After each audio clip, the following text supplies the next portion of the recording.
ರಾಜ್ಯ ರಾಜಕೀಯದಲ್ಲಿ ಸಿಎಂ ಬದಲಾವಣೆಯ ಗಾಳಿ ಬೀಸ್ತಾ ಇದೆಯಾ ಅನ್ನೋ ಪ್ರಶ್ನೆ ಇದೀಗ ಮನೆ ಮಾಡ್ತಾ ಇದೆ. ಮೂಡಾ ಪ್ರಾಸಿಕ್ಯೂಷನ್ಗೆ ಕೊಟ್ಟಿರುವಂತಹ ಹಿನ್ನೆಲೆಯಲ್ಲಿ ಭೀತಿ ಎದುರಿಸ್ತಾ ಇರುವ ಸಿಎಂ ಸಿದ್ದರಾಮಯ್ಯ ರಾಜೀನಾಮೆ ನೀಡುವ ಸನ್ನಿವೇಶ ಉದ್ಭವ ಆಗುತ್ತಾ ಗೊತ್ತಿಲ್ಲ. ಆದರೆ ಒಂದು ಚಾನ್ಸ್ ಸಿಕ್ಕಿದ್ರೆ ಸಿಎಂ ಆಗಿಯೇ ಬಿಡೋಣ ಅಂತ ಕಾಂಗ್ರೆಸ್ನ ಕೆಲವರು ಪ್ರಯತ್ನ ಶುರು ಮಾಡದಂತೆ ಕಾಣಿಸ್ತಾ ಇದೆ. ಮುಖ್ಯಮಂತ್ರಿಯಾಗಿ ಸಿದ್ದರಾಮಯ್ಯ ಅವರೇ ಮುಂದುವರಿತಾರೆ, ಅವರು ರಾಜೀನಾಮೆ ನೀಡೋ ಸ್ಥಿತಿ ಬರಲ್ಲ, ಅವರೇ 5 ವರ್ಷ ಸಿಎಂ ಆಗಿರ್ತಾರೆ, ಅವರಿಗೆ ನಮ್ಮ ಸಂಪೂರ್ಣ ಬೆಂಬಲ ಇದೆ ಎನ್ನುತ್ತಲೇ ಸಿದ್ದರಾಮಯ್ಯ ಸುತ್ತಮುತ್ತ ಇರೋರೆ ಗಾದಿ ಕನಸನ್ನ ಬಿಚ್ಚಿಡ್ತಿದ್ದಾರೆ. ಊಟ ತಿಂಡಿ ನೆಪದಲ್ಲಿ ಪರಮೇಶ್ವರ್ ಪಕ್ಷದ ಪ್ರಮುಖರನ್ನ ಭೇಟಿ ಮಾಡ್ತಿದ್ದಾರೆ. ಇದರ ನಡುವೆ ಮುಂದಿನ ಸಿಎಂ ಸತೀಶ್ ಜಾರಕಿಹೊಳಿ ಎಂಬ ಪೋಸ್ಟರ್ಗಳನ್ನ ಅವರ ಬೆಂಬಲಿಗರು ಸೋಷಿಯಲ್ ಮೀಡಿಯಾದಲ್ಲಿ ಹರಿಬಿಟ್ಟಿದ್ದಾರೆ. ಆದರೆ ನಾವೆಲ್ಲೂ ಸಿಎಂ ಸ್ಥಾನ ಕ್ಲೈಮ್ ಮಾಡಿಲ್ಲ, ಈಗ ಸಿಎಂ ಕನಸನ್ನ ಕಂಡಿಲ್ಲ, ನನ್ನ ಟಾರ್ಗೆಟ್ ಏನಿದ್ರು 2028 ಅಂತ ಸತೀಶ್ ಜಾರಕಿಹೊಳಿ ಸ್ಪಷ್ಟಪಡಿಸಿದ್ದಾರೆ. ಈ ಮಧ್ಯೆ ಸತೀಶ್ ಜಾರಕಿಹೊಳಿಗಿಂತ ನಾನೇ ಸೀನಿಯರ್, ಸಿಎಂ ಮಾಡುವಾಗ ಸೀನಿಯರ್ ಜೂನಿಯರ್ ವಿಚಾರ ಚರ್ಚೆಗೆ ಬರುತ್ತೆ, ಆದರೆ ಈಗ ಆ ಚರ್ಚೆ ಅಪ್ರಸ್ತುತ ಅಂತ ಎಂಬಿ ಪಾಟೀಲ್ ಹೇಳಿದ್ದಾರೆ. ಅಂದಹಾಗೆ ಎಂಬಿ ಪಾಟೀಲ್ ನಾಳೆ ದೆಹಲಿಗೆ ತೆರಳುತ್ತಿದ್ದಾರೆ. ಇದಕ್ಕೆ ಸಚಿವ ಶಿವಾನಂದ ಪಾಟೀಲ್ ವ್ಯಂಗ್ಯವಾಡಿದ್ದಾರೆ. ಎಂಬಿ ಪಾಟೀಲ್ ಮಾತ್ರವಲ್ಲ, ಯಾರು ಬೇಕಾದರೂ ಸಿಎಂ ಆಗಬಹುದು, ಖುದಾ ಮೆಹರ್ಬಾನ್ ಗದಾ ಪೈಲ್ವಾನ್ ಎಂಬ ಡೈಲಾಗ್ ಹೊಡೆದಿದ್ದಾರೆ. ಸಚಿವ ಭೈರತಿ ಸುರೇಶ್ ಮಾತ್ರ ಸಿಎಂ ಕುರ್ಚಿ ಖಾಲಿ ಇಲ್ಲ, ಆ ರೇಸ್ನಲ್ಲಿ ಯಾರೂ ಇಲ್ಲ ಎಂದಿದ್ದಾರೆ. ಕಾಂಗ್ರೆಸ್ ಪಕ್ಷದಲ್ಲಿ ನಡೆದಿರುವ ಕುರ್ಚಿ ಕದನಕ್ಕೆ ಕೇಂದ್ರ ಮಂತ್ರಿ ಪ್ರಹ್ಲಾದ್ ಜೋಶಿ ಲೇವಡಿ ಆಡಿದ್ದಾರೆ. ಇಲ್ಲ, ನಾವೆಲ್ಲಿ ಕ್ಲೇಮ್ ಮಾಡಿಲ್ಲ, ಯಾರು ಸೀನಿಯರ್ ಜೂನಿಯರ್ ಪ್ರಶ್ನೆ ಇಲ್ಲ. ಇದರಲ್ಲಿ ನಾವು ಗುದ್ದಾಟ ಕುಸ್ತಿ ಮಾಡೋದು ಅನವಶ್ಯಕ. ಈಗ ಎಲ್ಲರೂ ಹೇಳಿದಾರಲ್ಲ, ನಮಗೂ ಆಸೆ ಇದೆ, ಮುಂದೆ ಆಗಬೇಕು, ಆಗ್ತೀವಿ, ನಾವು ಸೀನಿಯರ್ ಅಂತ ಹೇಳ್ತಾರೆ. ಇಲ್ಲ, ಅದನ್ನ ನಾವು ಕನಸು ಕಂಡೇ ಇಲ್ಲ, ಅದು ಕನಸು ಕಂಡೇ ಇಲ್ಲ. ಸಿದ್ದರಾಮಯ್ಯ ಅವರು ಇರ್ತಾರದು ನಮ್ಮ ಆಸೆ ಇದೆ. 28ರಲ್ಲಿ ನಮ್ಮದು ಪ್ಲಾನ್ ಇದೆ, ಅಲ್ಲಿಗೆ ಅವಾಗ ನೋಡೋಣ. ಏನಿಲ್ಲ, ಕಾಯ್ಬೇಕು, ಅವ್ರು 28 ಕಾಯ್ಬೇಕಷ್ಟೇ. ನಾಡ್ದು ದಿಲ್ಲಿ ಹೋಗ್ತಾ ಇದ್ದೀನಿ, ತಪ್ಪೇನು ಒಬ್ಬರು ದಿಲ್ಲಿಗೆ ಹೋಗ್ತಿರ್ತಾರೆ. ಸತೀಶ್ ಜಾರಕಿಹೊಳಿಗಿಂತ ನಾನು ಸೀನಿಯರ್ ಇದ್ದೀನಿ, ಆದರೆ ಮುಖ್ಯಮಂತ್ರಿ ಮಾಡುವಂಥ ಸಂದರ್ಭ ಬಂದಾಗ ಈಗ ಇಲ್ಲ, ಈಗ ಕುರ್ಚಿ ಖಾಲಿ ಇಲ್ಲ.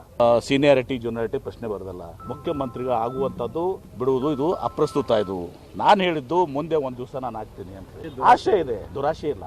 ಸಿದ್ದರಾಮಯ್ಯನವರು ಎಲ್ಲಿವರೆಗೆ ಇರ್ತಾರೆ ಅಲ್ಲಿವರೆಗೆ ಇದ್ರ ವಿಚಾರ ಇಲ್ಲ. ಎಂಬಿ ಪಾಟೀಲ್ ಆದ್ರೆ ನನಗೇನು ಅಭ್ಯಂತರ ಇಲ್ಲ, ಯಾರು ಬೇಕಾದವ್ರು ಆಗ್ಬಹುದ್ರಿ, ಅದ್ರಾಗೇನಿದೆ. ಖುದಾ ಮೆಹರ್ಬಾನ್ ಅಂತೂ ಗದಾ ಪೈಲ್ವಾನ್ ಅಂತೆ. ಮುಖ್ಯಮಂತ್ರಿಗಳ ಸ್ಥಾನ ಖಾಲಿ ಇಲ್ಲ, ವಿರೋಧ ಪಕ್ಷದವ್ರು ಏನೇ ಹೇಳ್ಕೊಂಡ್ಲಿ ಮುಖ್ಯಮಂತ್ರಿಗಳು ಬದಲಾಗುವಂತ ಪ್ರಶ್ನೆನೇ ಇಲ್ಲ, ಸಂಭವನೂ ಇಲ್ಲ. ಅದು ಆಸೆಗಳಿದ್ದೇ ಇರ್ತದಲ್ಲ. ಸಿಎಂ ರೇಸ್ದಲ್ಲಿ ಒಬ್ಬರಾದ್ಮೇಲೆ ಒಬ್ಬರಿಗೆ ದೇಶಪಾಂಡೆ ಸಾಹೇಬರು ನಾನು ತಯಾರಿದ್ದೀನಿ ಬೇಕಾರೆ ಅಂತಂದ್ರೆ, ಆಮೇಲೆ ಪರಮೇಶ್ವರ್, ಡಿ.ಕೆ. ಶಿವಕುಮಾರ್ ಅಂತೂ ಮೊದಲಿಂದ ಕೂತಾರೆ. ಎಂಬಿ ಪಾಟೀಲ್, ಸತೀಶ್ ಜಾರಕಿಹೊಳಿ ಇನ್ನೊಂದು ಸ್ವಲ್ಪ ದಿವಸ ಆದ್ಮೇಲೆ ಪೋಸ್ಟರ್ ಹೊಸ್ತಾರೆ. ಈಗ ವಿಚಾರ ಅಂತ ಕೇಳೇನಿ ನಾನು, ತಮ್ಮ ಮನೆ ಸರಿ ಮಾಡ್ಕೊಳ್ಳಿ. ಮೂಡಾ ಕೇಸ್ನಲ್ಲಿ ಪ್ರಾಸಿಕ್ಯೂಷನ್ಗೆ ಅನುಮತಿ ನೀಡಿರುವ ರಾಜ್ಯಪಾಲರ ಕ್ರಮ ಪ್ರಶ್ನಿಸಿ ಸಿಎಂ ಸಿದ್ದರಾಮಯ್ಯ ಸಲ್ಲಿಸಿರುವ ರಿಟ್ ಅರ್ಜಿ ವಿಚಾರಣೆ ನಾಳೆ ಹೈಕೋರ್ಟ್ನಲ್ಲಿ ಮತ್ತೊಮ್ಮೆ ನಡೆಯಲಿದೆ. ನಾಳೆ ಸರ್ಕಾರದ ಪರ ಅಡ್ವೊಕೇಟ್ ಜನರಲ್ ಶಶಿಕಿರಣ್ ಶೆಟ್ಟಿ ವಾದವನ್ನು ಮಂಡಿಸಲಿದ್ದಾರೆ. ಇದಲ್ಲದೆ ಸೆಪ್ಟೆಂಬರ್ 12ರಂದು ಕೂಡ ವಾದದ ಸರಣಿ ಮುಂದುವರಿಯಲಿದೆ. ಅವತ್ತು ಅಭಿಷೇಕ್ ಮನು ಸಿಂಘ್ವಿ ವಾದವನ್ನು ಮಂಡಿಸುತ್ತಾರೆ. ಹೀಗಾಗಿ ನಾಳೆ ಹೈಕೋರ್ಟ್ ಆದೇಶ ನೀಡುವ ಸಾಧ್ಯತೆ ತೀರಾ ಕಡಿಮೆ. ಈ ಮಧ್ಯೆ ಮೂಡಾ ಟೆನ್ಷನ್ನಲ್ಲಿದ್ದಾರೋ ಅನ್ನೋ ಕಥೆನೋ ಗೊತ್ತಿಲ್ಲ. ಸಚಿವ ಭೈರತಿ ಸುರೇಶ್ ಮಾತ್ರ ಟೆಂಪಲ್ ರನ್ ಮಾಡ್ತಾ ಇದ್ದಾರೆ. ಮೈಸೂರಿನ ಚಾಮುಂಡಿ ಮತ್ತು ನಂಜನಗೂಡಿನ ಶ್ರೀಕಂಠೇಶ್ವರನ ದರ್ಶನ ಪಡೆದರು, ವಿಶೇಷ ಪೂಜೆ ಸಲ್ಲಿಸಿದರು. ಈ ಮಧ್ಯೆ ಮೂಡಾ ಹಗರಣದಲ್ಲಿ ಸಿಎಂ ಸಿದ್ದರಾಮಯ್ಯ ಪಾತ್ರ ಇಲ್ಲ, ಹೀಗಾಗಿ ಕೋರ್ಟ್ನಲ್ಲಿ ಅವರಿಗೆ ನ್ಯಾಯ ಸಿಗುತ್ತೆ ಎಂಬ ವಿಶ್ವಾಸವನ್ನ ಸಚಿವ ಎಂಬಿ ಪಾಟೀಲ್ ಸ್ಪಷ್ಟಪಡಿಸಿದ್ದಾರೆ. ಮೂಡಾ ಹಗರಣ ಗಿಂಡ ಏನೂ ಕೂಡ ಇವತ್ತು ದಿವಸ ಸಿದ್ದರಾಮಯ್ಯನವರು ಅದರಲ್ಲಿ ಹುರುಳು ಇಲ್ಲ, ಅದರಲ್ಲಿ ಅವ್ರ ಪಾತ್ರನೂ ಇಲ್ಲ. ಯಾರಾದ್ರೂ ತಿಳ್ಕೊಂಡಿದ್ರೆ ಈ ಮೂಡಾ ಹಗರಣದಲ್ಲಿ ಸಿದ್ದರಾಮಯ್ಯನವ್ರಿಗೆ ಹಂಗೆ ಆಗ್ತದೆ ಹಿಂಗೆ ಆಗ್ತದೆ ಅಂತ ಹೇಳಿ ಹಾಕ್ತಾ ಇರ್ತೀರಿ, ಅದು ಯಾವುದೂ ಆಗುದಿಲ್ಲ. ನ್ಯಾಯದಲ್ಲಿ ನಿಶ್ಚಿತವಾಗಿನೂ ಕೂಡ ಸಿದ್ದರಾಮಯ್ಯನವ್ರ ಪರವಾಗಿನೇ ಆಗ್ತದೆ, ನ್ಯಾಯ ಸಿಗ್ತದೆ. ಅವಾಗ ಈ ಬಿಜೆಪಿ ಅವರು ಪಶ್ಚಾತ್ತಾಪ ಪಡುವಂತ ಪ್ರಶ್ನೆ ಹೇಳಿದ್ದೆ ನಾನು ಬರ್ತದೆ. ಸಿದ್ದರಾಮಯ್ಯ ಅವರು ಮುಖ್ಯಮಂತ್ರಿ ಆಗಿದ್ದಾರೆ, ಸಿದ್ದರಾಮಯ್ಯ ಅವರು ಮುಖ್ಯಮಂತ್ರಿಯಾಗಿ ಮುಂದುವರಿತಾರೆ. ಮೂಡಾ ಹಗರಣ ಸಂಬಂಧ ಬಗೆದಷ್ಟು ಅಕ್ರಮಗಳು ಬಯಲಾಗ್ತಾ ಹೋಗ್ತಾ ಇದೆ. ಮೂಡಾ ಮಾಜಿ ಅಧ್ಯಕ್ಷ HV ರಾಜೀವ್ ಒಂದೇ ದಿನದಲ್ಲಿ ಬರೋಬ್ಬರಿ 848 ನಿವೇಶನಗಳ ಖಾತೆಯನ್ನ ಮಾಡಿಸಿಕೊಂಡಿದ್ದಾರೆ. ಮೈಸೂರು ಜ್ಞಾನಗಂಗಾ ಗೃಹ ನಿರ್ಮಾಣ ಸಹಕಾರ ಸಂಘದಿಂದ ಕೀರ್ಗಳ್ಳಿ, ನಗರತಳ್ಳಿ ಮತ್ತು ಬಲ್ಲಹಳ್ಳಿ ಗ್ರಾಮದ 252 ಎಕರೆಯಲ್ಲಿ ಬಡಾವಣೆಗಳ ನಿರ್ಮಾಣಕ್ಕೆ ಪ್ರಾಧಿಕಾರದ ಆದೇಶಕ್ಕೆ ವಿರುದ್ಧವಾಗಿ ಅನುಮೋದನೆ ಪಡೆಯಲಾಗಿದೆ. ಜ್ಞಾನಗಂಗಾ ಗೃಹ ನಿರ್ಮಾಣ ಸಹಕಾರ ಸಂಘಕ್ಕೆ HV ರಾಜೀವ್ ಅವರೇ ಅಧ್ಯಕ್ಷರು. ಈ ಬಡಾವಣೆ ವ್ಯಾಪ್ತಿಯ ಕೆಲ ಜಮೀನುಗಳಿಗೆ ಸಂಬಂಧಿಸಿದ ಕೋರ್ಟ್ ವ್ಯಾಜ್ಯ ಇದೆ. ಹೀಗಾಗಿ ಸದರಿ ಬಡಾವಣೆಗಳ ನಿವೇಶನ ಹಕ್ಕುಗಳ ವರ್ಗಾವಣೆ ಮಾಡಬಾರದು ಅನ್ನೋ ಆದೇಶ ಇದೆ. ಹೀಗಿದ್ರೂ ಸಹ 848 ನಿವೇಶನಗಳನ್ನು ಒಂದೇ ದಿನದಲ್ಲಿ ಮೂಡಾದಿಂದ ಬಿಡುಗಡೆಗೊಳಿಸಿ HV ರಾಜೀವ್ ಖಾತೆ ಮಾಡಿಸಿಕೊಂಡಿದ್ದಾರೆ. ಅಷ್ಟೇ ಅಲ್ಲ, ಆಯುಕ್ತರ ಅನುಮೋದನೆ ಇಲ್ಲದಿದ್ರೂ ನಿವೇಶನಗಳನ್ನು ರಿಲೀಸ್ ಮಾಡಿದ್ದಾರೆ. ಈ ಬಗ್ಗೆ ತನಿಖೆ ನಡೆಸಿ ಸೂಕ್ತ ಕ್ರಮ ತೆಗೆದುಕೊಳ್ಳಿ ಅಂತ 2022ರ ಫೆಬ್ರವರಿ 22ರಂದೇ ಸರ್ಕಾರದ ನಗರಾಭಿವೃದ್ಧಿ ಪ್ರಾಧಿಕಾರದ ಕಾರ್ಯದರ್ಶಿಗೆ ಅಂದಿನ ಮೂಡಾ ಆಯುಕ್ತ ನಟೇಶ್ ಪತ್ರ ಬರೆದಿದ್ರು. ಆದರೆ ಈ ವಿಚಾರದಲ್ಲಿ ಯಾವುದೇ ಕ್ರಮ ಆಗದಿರುವುದು ಚರ್ಚೆಗೆ ಗ್ರಾಸವಾಗಿದೆ. ಈ ವಿಚಾರ ಪ್ರಸ್ತಾಪಿಸಿ ಎಚ್.ವಿ. ರಾಜೀವ್ ಮತ್ತು ಕಾಂಗ್ರೆಸ್ ವಿರುದ್ಧ ಬಿಜೆಪಿ ಶಾಸಕ ಶ್ರೀವತ್ಸ ವಾಗ್ದಾಳಿ ನಡೆಸಿದ್ದಾರೆ.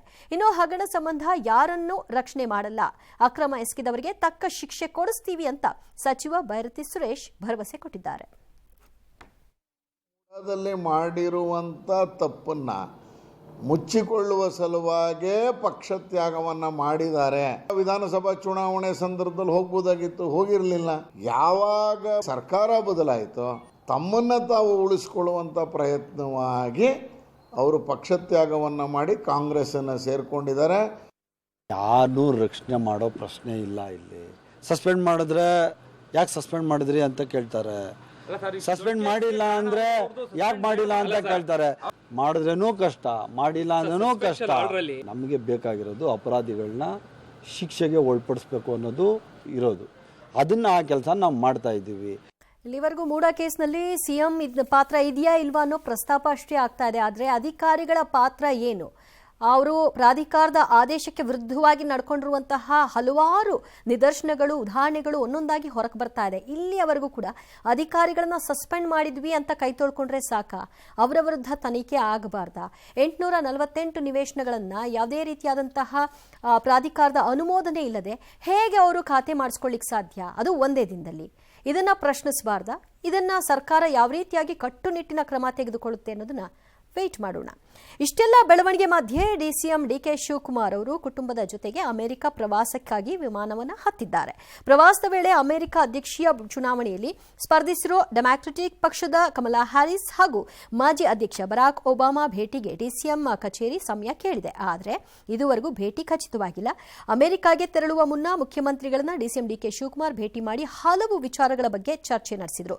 ಪ್ರಾಸಿಕ್ಯೂಷನ್ ವಿಚಾರ, ನಿಗಮ ಮಂಡಳಿಗೆ ನಿರ್ದೇಶಕರು ಹಾಗೂ ಸದಸ್ಯರ ನೇಮಕ ಪಟ್ಟಿಯನ್ನು ಅಂತಿಮಗೊಳಿಸುವ ಸಂಬಂಧ ಸಿಎಂ ಜೊತೆ ಡಿಸಿಎಂ ಚರ್ಚೆ ನಡೆಸಿದ್ರು. ಯಾವುದೇ ಪ್ರತಿಕ್ರಿಯೆ ಕೊಡದೆ ಕೈ ಮುಗಿದು ಹೊರಟರು. ಅಂದಹಾಗೆ ಇದೇ ಹೊತ್ತಲ್ಲೇ ಲೋಕಸಭಾ ವಿಪಕ್ಷ ನಾಯಕ ರಾಹುಲ್ ಗಾಂಧಿ ಕೂಡ ಅಮೆರಿಕ ಪ್ರವಾಸವನ್ನು ಕೈಗೊಂಡಿದ್ದಾರೆ. ಡಲಾಸ್ನಲ್ಲಿ ಅನಿವಾಸಿ ಭಾರತೀಯರಿಂದ ರಾಹುಲ್ ಗಾಂಧಿಗೆ ಅದ್ದೂರಿ ಸ್ವಾಗತ ಸಿಕ್ಕಿದೆ. ಪರ್ಸನಲ್ ಫ್ಯಾಮಿಲಿ ಟ್ರಿಪ್ಪು ಯಾರೂ ಇಲ್ಲ. ನನ್ನ ಪರ್ಸನಲ್ ಆಗಿ ಹೋಗ್ತೇನೆ. ಏನಿಲ್ಲ, ನನ್ನ ಪರ್ಸನಲ್ ಫ್ಯಾಮಿಲಿ ಟ್ರಿಪ್ಪು ಯಾರೂ ಇಲ್ಲ. ನನ್ನ ಪರ್ಸನಲ್ ಆಗಿ ಹೋಗ್ತೇನೆ. ಏನಿಲ್ಲ, ನನ್ನ ಪರ್ಸನಲ್ ಅಂತ ಅಂದ್ರೆ ಪರ್ಸನಲ್ ಅಷ್ಟೇ, ಅದರಲ್ಲಿ ಏನಿರುತ್ತೆ ರಾಜಕೀಯ. ಇನ್ನು ರೇಣುಕಾಸ್ವಾಮಿ ಕೊಲೆ ಪ್ರಕರಣದ ಆರೋಪಿಗಳ ನ್ಯಾಯಾಂಗ ಬಂಧನದ ಅವಧಿ ನಾಳೆ ಮುಕ್ತಾಯವಾಗುತ್ತೆ. ದರ್ಶನ್ ಸೇರಿದಂತೆ ಒಟ್ಟು 17 ಆರೋಪಿಗಳು ವಿವಿಧ ಜೈಲಿನಲ್ಲಿರುವ ಕಾರಣ ಎಲ್ಲರನ್ನ ವಿಡಿಯೋ ಕಾನ್ಫರೆನ್ಸ್ ಮೂಲಕ ಕೋರ್ಟ್ ಮುಂದೆ ಹಾಜರುಪಡಿಸುತ್ತಾರೆ. ಇದೇ ವೇಳೆ ನಟ ದರ್ಶನ್ ಜಾಮೀನು ಕೋರಿ ಅರ್ಜಿ ಸಲ್ಲಿಸುವ ಸಂಬಂಧ ಕೂಡ ಇದೆ. ಬಳ್ಳಾರಿ ಜೈಲಿನಲ್ಲಿರುವ ನಟ ದರ್ಶನ್ ಫಿಟ್ನೆಸ್ ಮೇಂಟೈನ್ ಮಾಡೋದಕ್ಕೆ ಒದ್ದಾಡ್ತಿದ್ದಾರಂತೆ.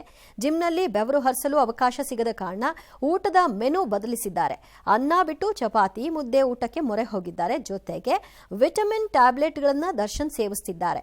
ಇನ್ನು ದರ್ಶನ್ ಮಾತ್ರವಲ್ಲ, ಡಿ ಗ್ಯಾಂಗ್ನ ಉಳಿದ ಸದಸ್ಯರು ಜಾಮೀನು ಪಡೆಯಲು ಕಸರತ್ತು ನಡೆಸಿದ್ದಾರೆ. A1 ಆರೋಪಿ ಪವಿತ್ರ ಗೌಡ, A7 ಅನುಕುಮಾರ್ ಹೈಕೋರ್ಟ್ ಮೊರೆ ಹೋಗಿದ್ದಾರೆ. ನಾಳೆ ಇಬ್ಬರ ಅರ್ಜಿಗಳ ವಿಚಾರಣೆ ಬರುವ ಸಂಭವ ಇದೆ.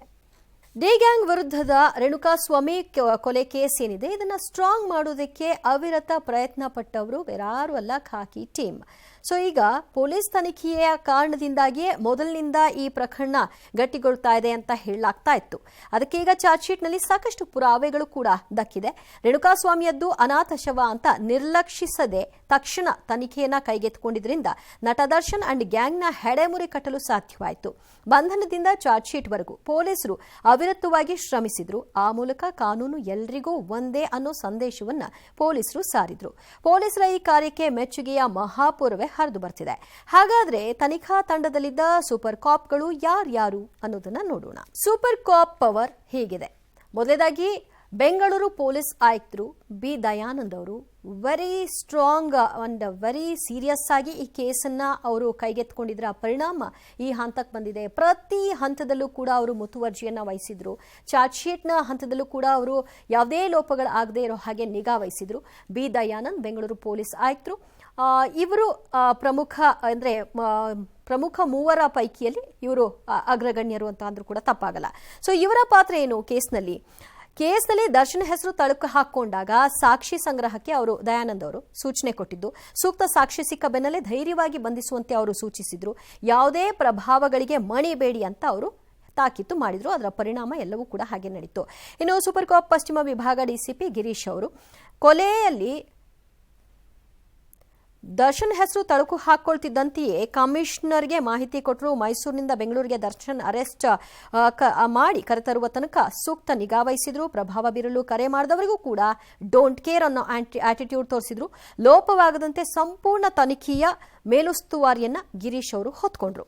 ಇನ್ನು ಮೂರನೇ ಅವರು ವಿಜಯನಗರ ಉಪವಿಭಾಗದ ಎಸಿಪಿ ಚಂದನ್ ಕುಮಾರ್. ಕೊಲೆ ಕೇಸ್ನ ತನಿಖಾಧಿಕಾರಿಯವರು. ರೇಣುಕಾಸ್ವಾಮಿ ಕೊಲೆಯಲ್ಲಿ ದರ್ಶನ್ ರೋಲ್ ಪತ್ತೆ ಮಾಡಿದ್ದು ಇವರು. ಮೈಸೂರಿನ ಹೋಟೆಲ್ನಲ್ಲಿ ದರ್ಶನ್ ಅರೆಸ್ಟ್ ಮಾಡೋದಕ್ಕೂ ಕೂಡ ಇವರು ಹೋಗಿದ್ರು. ಅಭಿಮಾನಿಗಳಿಗೆ, ಮಾಧ್ಯಮಗಳಿಗೆ ವಿಚಾರ ಒಂದಿಷ್ಟು ಕೂಡ ಲೀಕ್ ಆಗದಂತೆ ಎಲ್ಲರನ್ನೂ ಕೂಡ ಸ್ಟ್ರಿಕ್ಟ್ ಆಗಿ ಮೇಂಟೈನ್ ಮಾಡೋ ಮೂಲಕ ದರ್ಶನ್ರನ್ನ ಮೈಸೂರಿನಿಂದ ಬೆಂಗಳೂರಿನವರೆಗೂ ಕರ್ಕೊಂಡು ಬರೋದಕ್ಕೆ ಸಾಧ್ಯ ಆಯಿತು.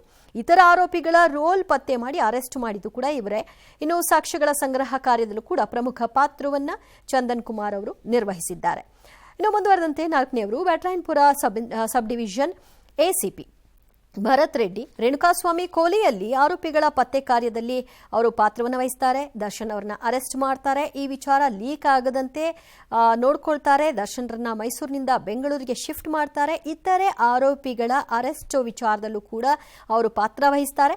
ಸಾಕ್ಷ್ಯಗಳ ಸಂಗ್ರಹ ಕಾರ್ಯದಲ್ಲಿ ಮುತುವರ್ಜಿಯನ್ನ ವಹಿಸಿ ಆ ಸಂಪೂರ್ಣ ಸಾಕ್ಷ್ಯಗಳನ್ನ ಕಲೆ ಹಾಕುವ ಕೆಲಸವನ್ನ Bharat Reddy ACP Byatarayanapura sub division ಮಾಡಿರ್ತಾರೆ. ಇನ್ನು ನೆಕ್ಸ್ಟ್ ಇನ್ಸ್ಪೆಕ್ಟರ್ ಗಿರೀಶ್ ನಾಯಕ್ ಇವರು ಅಪರಿಚಿತ ಶವದ ವಿಚಾರವಾಗಿ ಇನ್ವೆಸ್ಟಿಗೇಷನ್ ಅನ್ನು ನಡೆಸ್ತಾರೆ.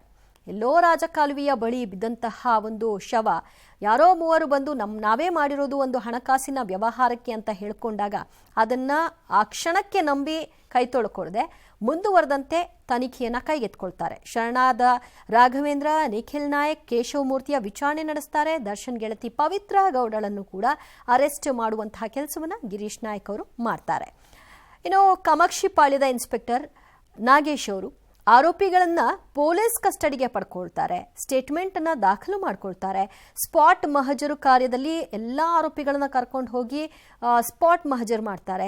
ಸೀದಾದಂತಹ ವಸ್ತುಗಳನ್ನ ಎಲ್ಲವನ್ನೂ ಕೂಡ ಕಲೆ ಹಾಕಿ ಅದನ್ನ ಸ್ಯಾಂಪಲ್ಗೆ ಕಳಿಸಿ FSL ನಿಂದ ರಿಪೋರ್ಟ್ ತೆಗೆದುಕೊಳ್ಳೋವರೆಗೂ ಆ ರಿಪೋರ್ಟ್ನ ತಂದು ಚಾರ್ಜ್ ಶೀಟ್ನಲ್ಲಿ ಸೇರಿಸೋವರೆಗೂ ಕೂಡ ಇವರು ಮುತುವರ್ಜಿಯನ್ನ ವಹಿಸಿದ್ದಾರೆ. ಇನ್ನು ಗೋವಿಂದರಾಜ್ ನಗರದ ಇನ್ಸ್ಪೆಕ್ಟರ್ ಸುಬ್ರಹ್ಮಣ್ಯ ಅವರ ಪಾತ್ರ ಕೊಲಿಯಾದ ಜಾಗ ಅದೇನಿದೆ ಶೆಡ್ ಮತ್ತು ಪಬ್ ಇವರು ಪಾರ್ಟಿ ನಡೆಸಿದಂತಹ ಜಾಗ, ಆರೋಪಿಗಳಿದ್ದಂತಹ ಜಾಗ, ಶವ ಎಸೆದಂತಹ ಸ್ಪಾಟ್ಗಳ ಹುಡುಕಾಟವನ್ನು ನಡೆಸ್ತಾರೆ.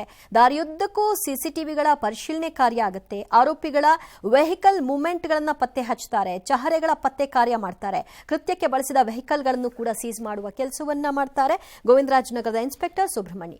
ಒಟ್ಟಾರೆಯಾಗಿ ಜನರಿಗೆ ಕಾನೂನಿನ ಬಗ್ಗೆ ಒಂದು ಎಲ್ಲೋ ಅಪನಂಬಿಕೆ ಮೂಡಬಹುದಾದಂತಹ ಸಣ್ಣ ಅವಕಾಶ ಇತ್ತು. ಅದ್ಯಾವುದನ್ನು ಕೂಡ ಅವರು ಜಾಗ ಮಾಡಿಕೊಡದೆ ಸಂಪೂರ್ಣವಾಗಿ ಚಾರ್ಜ್ ಶೀಟ್ನವರೆಗೂ ಕೂಡ ಆ ನಂಬಿಕೆಗೆ ಅರ್ಹರಾಗಿ ಆ ವಿಶ್ವಾಸವನ್ನು ಉಳಿಸ್ಕೊಂಡಿದ್ದರ ಪರಿಣಾಮವಾಗಿ ನಾವೆಲ್ಲರೂ ಕೂಡ ಅವರಿಗೊಂದು ಹ್ಯಾಟ್ಸ್ ಆಫ್ ಹೇಳಲೇಬೇಕು.